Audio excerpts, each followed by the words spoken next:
Hello, I'm David Mello from the Fall River Public Library, Supervisor of Children's Services here, and I have a story that I'd like to share with you. I figure since Easter is just around the corner, it's that kind of time of the year where we think of little bunnies. And this is a very special little bunny with a very special name. His name is Peter Rabbit. And we'll be telling Peter's story. We'll be sharing it with you right now in this particular tale called The Tale of Peter Rabbit. It was written in 1901. That was a long time ago by a lady by the name of Beatrix Potter, who wrote many wonderful stories about little critters for children. And this is probably one of her most popular tales. And here we have the tale of Peter Rabbit.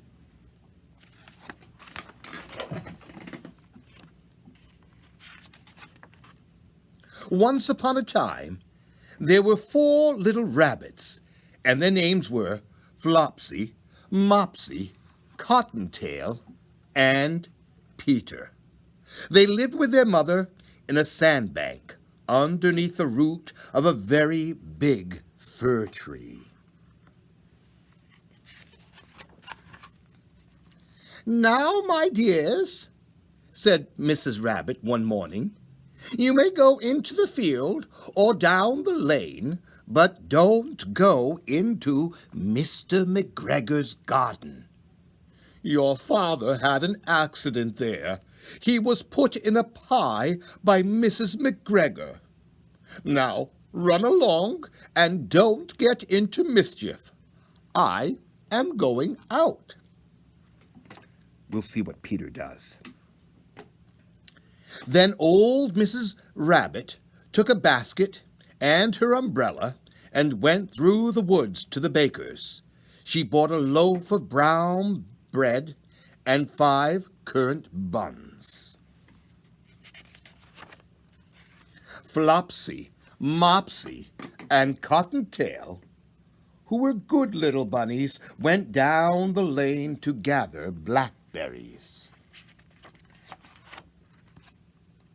But Peter, who was very naughty, ran straight away to Mr. McGregor's gate.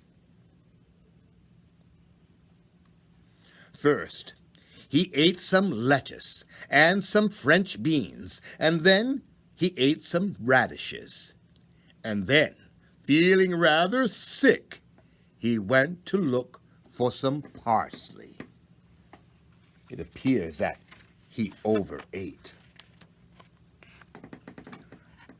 But around the end of the cucumber frame, whom should he meet but Mr. McGregor? Mr. McGregor was on his hands and knees planting young cabbages, but he jumped up and ran after Peter, waving a rake and calling out, "Stop, thief!"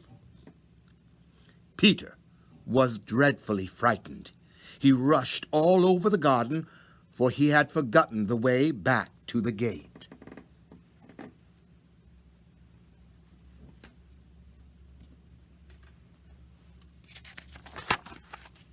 He lost one of his shoes among the cabbages, and the other shoe among the potatoes. After losing them, he ran on all 4 legs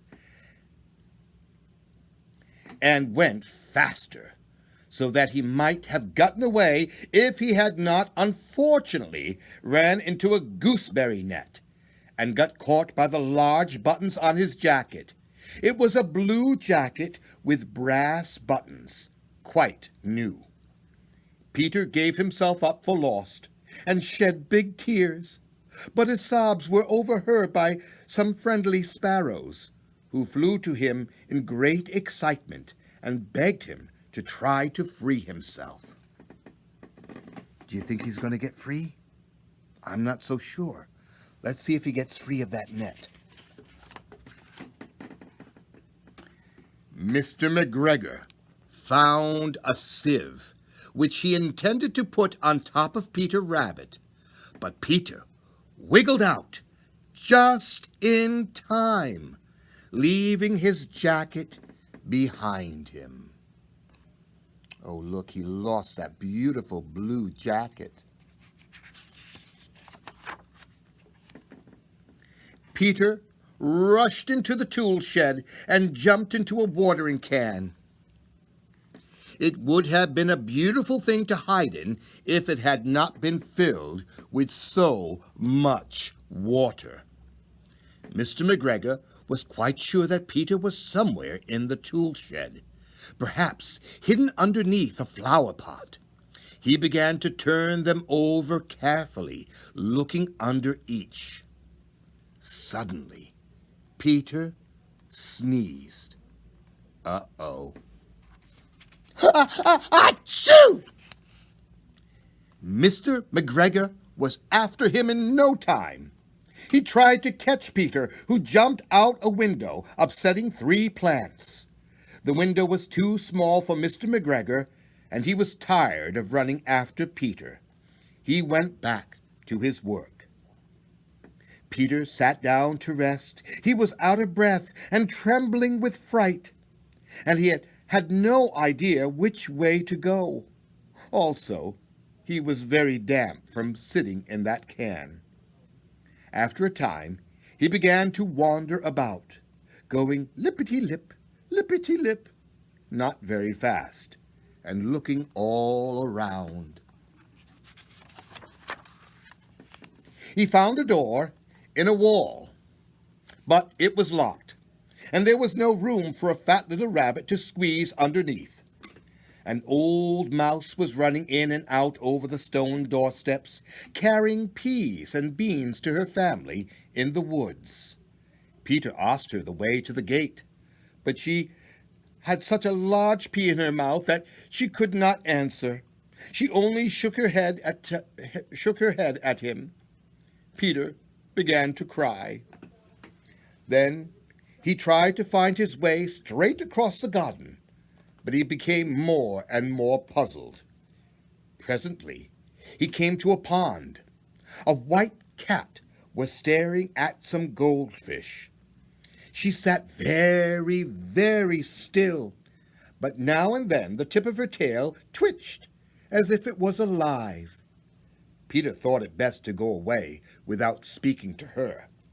He had heard about cats from his cousin, little Benjamin Bunny. He went back toward the tool shed, but suddenly, quite close to him, he heard the noise of a hoe. Squitch, scratch, scritch. Peter scuttered underneath the bushes. But soon, as nothing happened, he came out and climbed upon a wheelbarrow and peeped over, and the first thing he saw was Mr. McGregor hoeing onions. His back was turned towards Peter, and beyond him was the gate. Can you guys see the gate right over here? That's the way out. Let's see if Peter makes it. Peter got down very quietly off the wheelbarrow and started running as fast as he could. As fast as he could go, straight along the walk behind some blackberry bushes. Mr. McGregor caught sight of him at the corner, but Peter did not care. He slipped underneath the gate and was safe at last in the woods outside the garden. Mr. McGregor hung up the little jacket and the shoes as a scarecrow to frighten the birds away.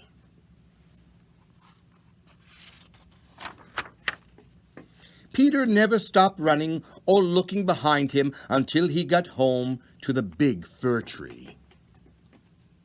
He was so tired that he flopped down upon the nice soft sand on the floor of the rabbit hole, and he shut his eyes. His mother was busy cooking. She wondered what he had done with his clothes. It was the second little jacket and pair of shoes that Peter had lost in 2 weeks.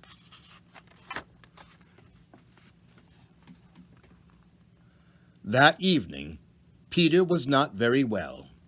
His mother put him to bed and made some chamomile tea. She gave a dose of it to Peter. 1 tablespoonful to be taken at bedtime, she said.